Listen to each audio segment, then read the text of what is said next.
Back pain ఇది ఇప్పుడు age related problem మటుకే కాదు, యంగ్ పీపుల్లో కూడా చాలా కామన్ ప్రాబ్లం. హలో అండి, నా పేరు doctor Mahathi Priyadarshini. Back pain అనేది కరెంట్ జనరేషన్లో చాలా కామన్ ప్రాబ్లం. మన daily life habits like long sitting at work hours, wrong sitting posture వల్ల ఈ ప్రాబ్లమ్స్ కరెంట్ జనరేషన్లో ఎక్కువగా చూస్తున్నాం. Symptoms like sudden sharp pain లెగ్స్కి స్ప్రెడ్ అవ్వటం, లెగ్స్లో నమ్నెస్ లైక్ టింగ్లింగ్ సెన్సేషన్ ఉండటం, ఈ సిమ్టమ్స్ అన్నీ స్పైన్ ప్రాబ్లమ్ని ఇండికేట్ చేస్తాయి. చాలా కేసెస్ ఇనిషియల్ స్టేజెస్లో ఉన్న ప్రాబ్లమ్ని సింపుల్ కేర్తో సాల్వ్ చేయొచ్చు. Like correct sitting posture maintain చేయటం, రెగ్యులర్గా ఎక్సర్సైజ్ చేయటం, బాడీ హైడ్రేషన్ మెయింటైన్ చేయటం, జిమ్లో పెయిన్ ఉన్నప్పుడు హెవీ వెయిట్స్ అవాయిడ్ చేయటం. కానీ మీకు పెయిన్ 2 వీక్స్ కన్నా ఎక్కువగా ఉంటే, లేదా పెయిన్ లెగ్స్కి స్ప్రెడ్ అవుతుంటే, లేదా వీక్నెస్ నమ్నెస్ అనిపిస్తే ఇవి నర్వ్ ప్రాబ్లమ్కి ఇండికేషన్ అవ్వచ్చు.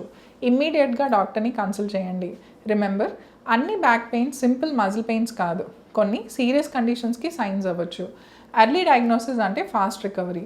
మీ స్పైన్ని జాగ్రత్తగా చూసుకోండి. హెల్దీ బ్యాక్ అంటే హెల్దీ లైఫ్. పెయిన్ని ఇగ్నోర్ చేయకండి. Consult specialist.